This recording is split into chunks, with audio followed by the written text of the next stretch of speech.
Boston ground. Gate 32, you're going to wait for the sound to go by and then push back. After the sound, clear to push, and we're going to need 4 right today. American 11, here another minute and a half. Good morning, American 11 with you, passing through 190, 230. American 11 call.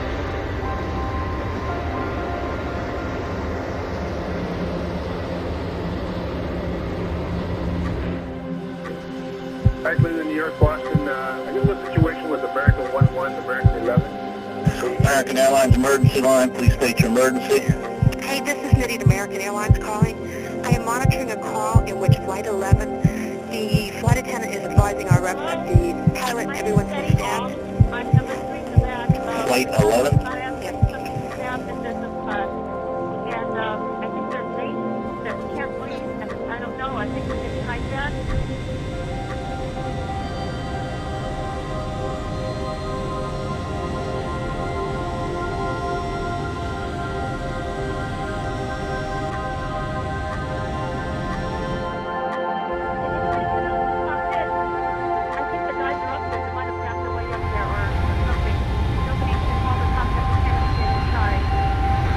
Center, Jet 332, is descending through 19.7 for 190. Jet 332, Boston Center, Roger.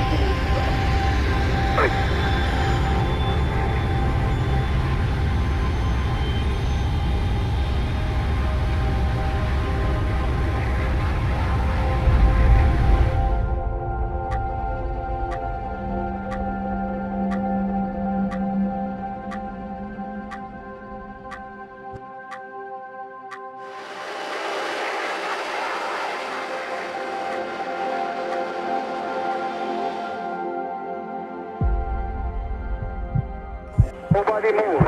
Everything will be okay. If you try to make any move, you'll endanger yourself and the airplane. Just stay quiet. Anybody know what that smoke is in lower Manhattan? I'm sorry, say again? A lot of smoke in lower Manhattan. Coming out of the top of the World Trade Center building, a major fire. Yeah.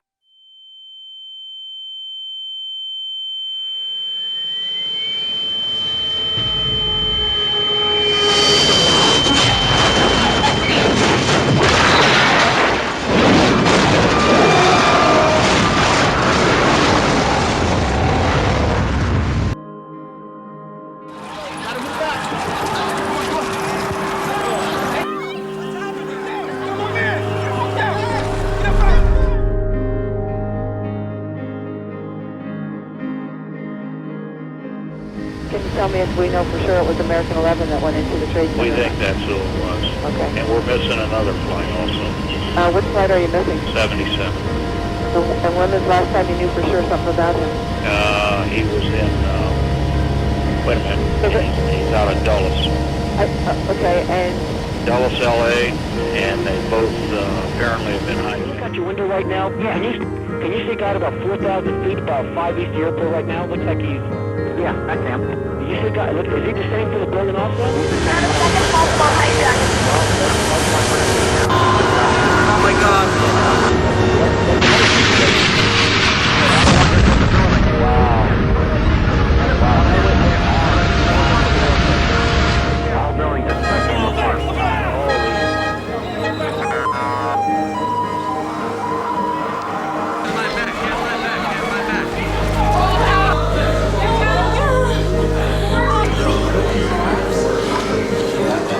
United 93 south of Sharks. We hear some funny noises. We're trying to get him. You have him. No. Hey, I got some please sit down. Keep remaining sitting. We have a ball board.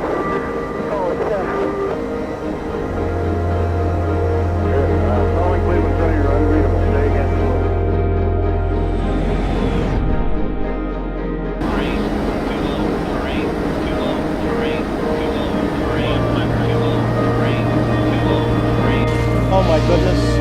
Oh my goodness. We're looking at a live picture from Washington, and there is smoke pouring out of the Pentagon. It would appear that there has been another major explosion, this one in the nation's capital. You are looking at a scene of apparent blast aftermath.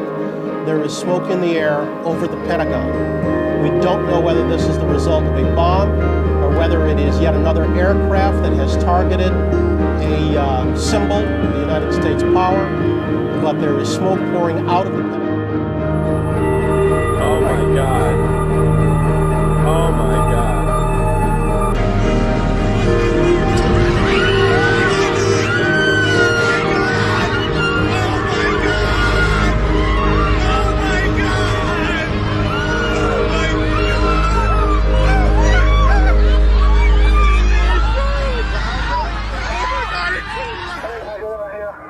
They got the police down. Keep remaining steady. We have a ball boat. So it's With an M? negative contact. We're looking United 93.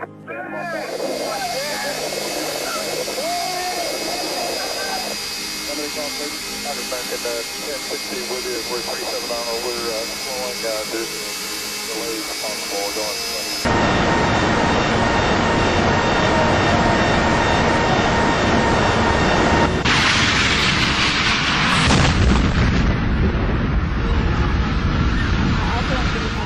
Washington.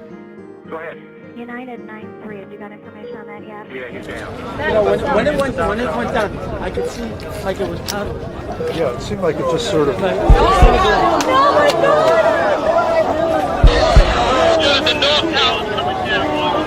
fell this way.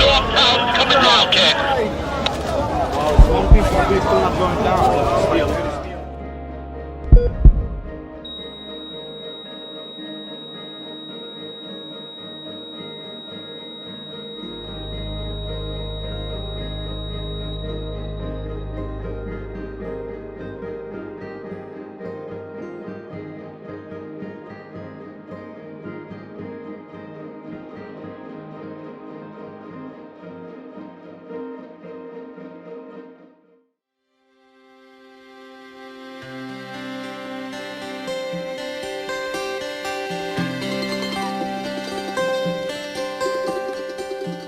Where were you when the world stopped turning that September day? Out in the yard, your wife and children working on some stage in L.A. Did you stand there in shock at the sight of that black smoke rising against that blue sky? Did you shout out in anger and fear for your neighbor? Or did you just sit down and cry? Did you weep for the children who lost their dear loved ones? Pray for the ones who don't know? Did you rejoice for the people who walked from the rubble and sob for the ones left below? Did you burst out in pride for the red, white, and blue? The heroes who died just doing what they do? Did you look up to heaven for some kind of answer and look at yourself and what really matters? I'm just a singer of simple songs. I'm not a real political man. I watch CNN, but I'm not sure I can tell you the difference in Iraq and Iran. But I know Jesus and I've talked to God, and I remember this from when I was young. Faith, hope, and love are some good things He gave us, and the greatest is love. Where were you when the world stopped turning that September day? Teaching a class full of innocent children, driving down some cold interstate. Did you feel guilty cause you're a survivor? In a crowded room, did you feel alone? Did you call up your mother and tell her you loved her? Did you dust off that Bible at home? Did you open your eyes and hope it never happened? Close your eyes and not go to sleep? Did you notice the sunset the first time in ages? Speak to some stranger on the street? Did you lay down at night and think of tomorrow? Go out and buy you a gun? Did you turn off that violent old movie you're watching and turn on I Love Lucy reruns? Did you go to a church and hold hands with some stranger, stand in line and give your own blood? Did you just stay home and cling tight to your family? Thank God you had somebody to love. I'm just a singer of simple songs. I'm not a real political man. I watch CNN, but I'm not sure I can tell you the difference in Iraq and Iran. But I know Jesus and I talk to God, and I remember this from when I was young. Faith, hope, and love are some good things He gave us, and the greatest is love. I'm just a singer of simple songs. I'm not a real political man. I watch CNN, but I'm not sure I could tell you the difference in Iraq and Iran. But I know Jesus and I talk to God, and I remember this from when I was young. Faith, hope, and love are some good things He gave us, and the greatest is love. The greatest is love. The greatest is love. Where were you when the world stopped turning that September day?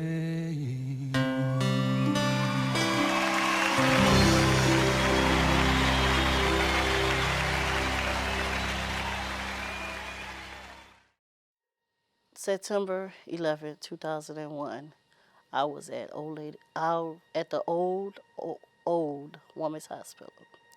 I had just had my 20-year-old daughter on September the 9th. When I woke up September 11th at 7:30, I told Nurse Trudy, I don't want to watch this movie. Can you find me the remote? She said, it's not a movie. In the midst of her saying it's not a movie, we saw the second plane hit the Trade Center. And my feelings was, what have I brought my daughter into? What type of world have I brought my daughter into? And it took me 5 years to be able to talk about September the 11th in my classroom, because I still had to think about what and if my daughter would be able to reach each year, because it was so, that world, that day was so uncertain. And even after, it was so uncertain. Even when George Bush said that we need to go over there to retaliate, it still was so uncertain, because were they going to come over here? Because that was the first time we had been hit on our land first without any notice. You know, they say Pearl Harbor was a sneak attack. It was not a sneak attack, but I'm not going to go into that history. However, September 11th resonated with me to even today. I take it another way, and I show the human side of September 11th. I show boat lift, because it shows how even in the midst of this trauma, this uncertainty, we still came together as a people, and we still helped each other out. And if you're in my class, you'll see that. And that's all I have to say about September 11th.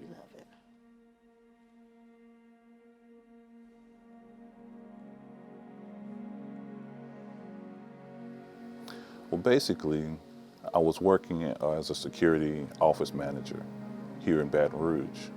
Like I said, I'm about 10 years removed from active duty, a newlywed with a child on the way, and I witnessed the first plane going into the tower. How did it make me feel? This is the United States. I have not seen us be attacked on our land before, but just as anyone who's in the military, it made me almost wish that I could go back into active duty. It made me very patriotic. It made me feel like if you're bringing the fight to us, I want to be part of the solution to bring it right back to you. How has it affected my life? I think I'm more aware of my surroundings. I believe that even though we are a country that's built on democratic principles, there are some others around this world that don't agree with us.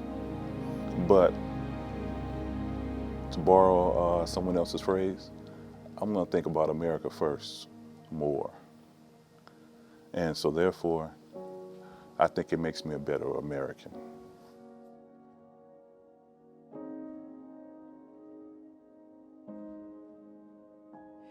So on 9/11/2001, I was on the 10th floor at Dean Towers, 5700 Florida Boulevard. At the time, I was at a work-related training, and it hadn't long started. I think we had just finished introductions and maybe gone over the subject matter. And all of a sudden, we saw whispering going on with those that were administrators. And there was actually a TV on, and they turned the TV off. And at that time, we were received an announcement that that the United States was under attack in Washington, D.C. There were no other specifics given, but of course, once we left, we were able to look at the news and see the Twin Towers and all the news brief.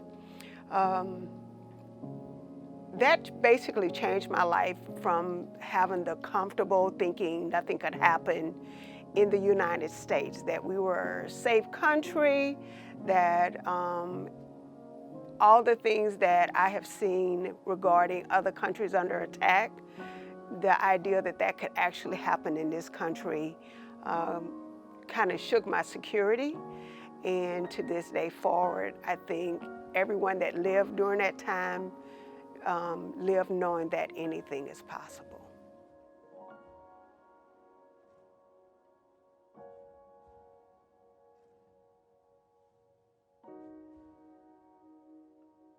September 11th, 2001. I was a young lieutenant in Korea, going to bed, getting ready to watch the David Letterman show, late night talk show.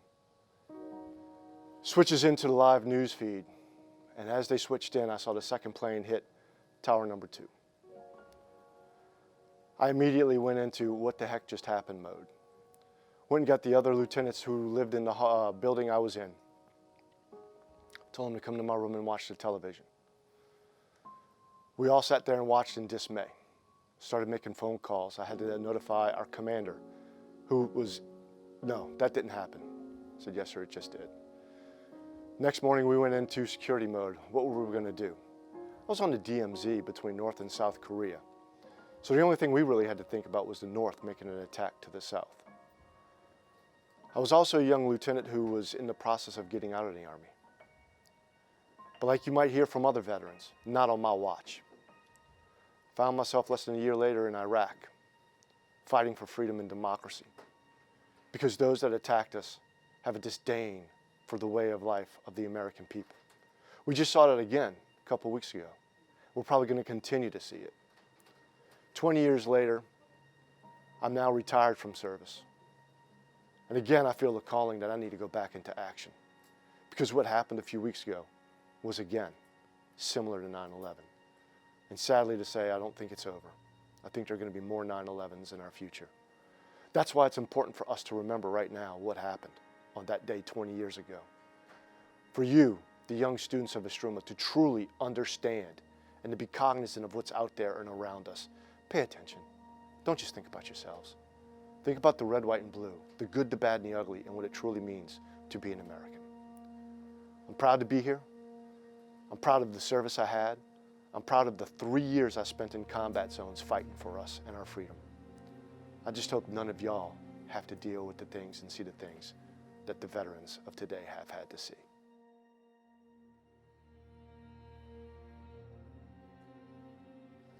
Where I was on September 11, 2001, I remember that so well because I was actually at Fort Lee, Virginia at my advanced non-commissioned officer course. And it was a normal routine that morning when we got up early, but suddenly the day changed. Alarms started to go off and we were called to immediate area. And that's when we heard the news that we were under attack. First the towers and then the Pentagon. And the Pentagon was so off base for us because we were there, we were stationed there, we knew people there, we were familiar with the area, and so all I could see was that place and the people I knew at that time. And so most of us got frantic and we began to call relatives and call friends and call co-workers at that day to see where they were at that time because we didn't know, we didn't get any information. And so that day changed the course of, it just stopped everything for us. You know, we weren't able to continue through school at the time. We were all trying to figure out how this happened. You know, how could something like this happen with intel and with everything else? And knowing the Pentagon and being there, how could this attack us? How could this attack like that on that day? And so it left a thought in our mind that the possibility of this happening, I mean, no matter where we're at, in a mall, in a stadium, or whatever time, you know, and so it keeps you now in awareness and on guard to know that life isn't just always standard. Life isn't always normal. You just never know what's going to happen. And you must always be prepared for the unexpected. And that day, I'll never forget it, like I say. It changed not only the life for myself, but the lives of many people that I was stationed with and that I was working with at that time. I actually went to Ground Zero. And so we immediately left there because some of us got in vehicles and we were allowed to go because we were tasked to go on details and duties. And so we went to Ground Zero and it just blows you away on what you saw with the dust and the cloud and the people and the emotions that they were going through. You know, you just never forget that moment. You just see it over and over and over again. And so I remember that day well.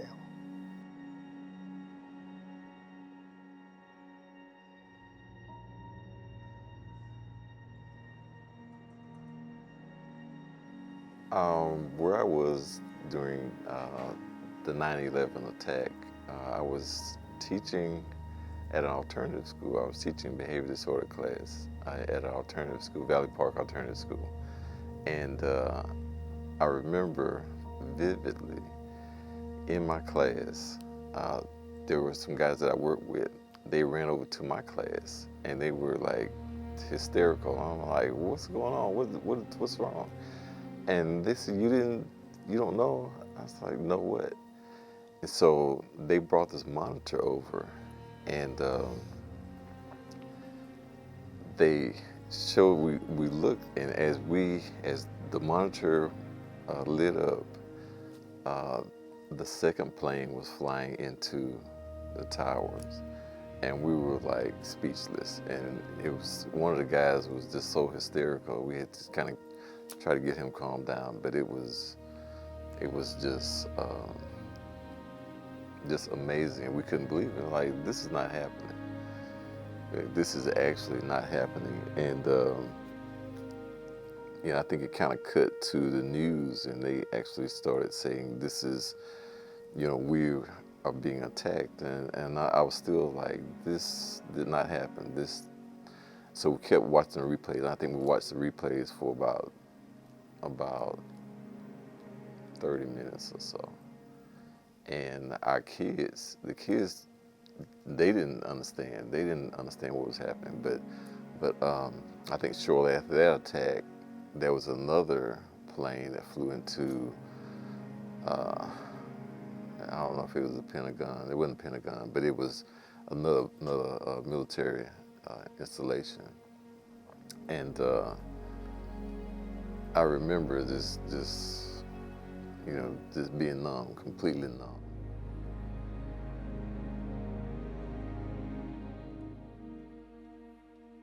We were all Americans that day. Race, sex, ethnicity, social class did not matter. We were all united as one great nation, caring for our brothers and sisters.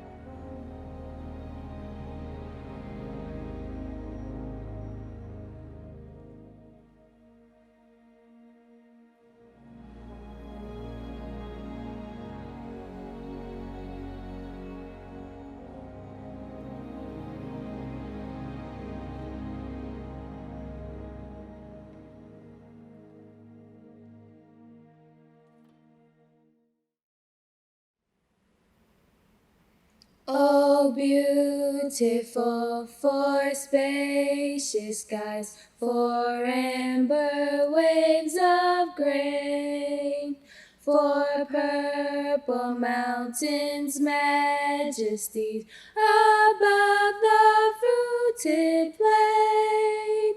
America, America, God shed His grace on thee, and crown thy good with brotherhood from sea to shining sea.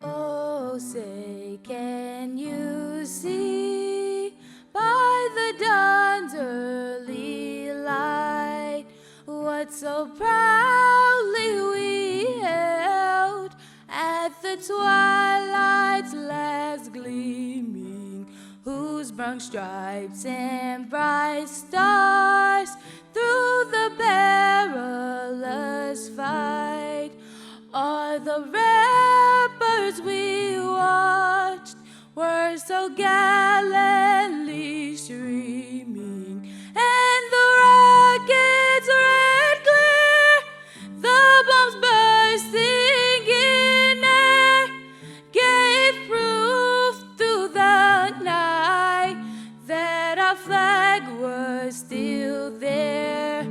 Oh, say does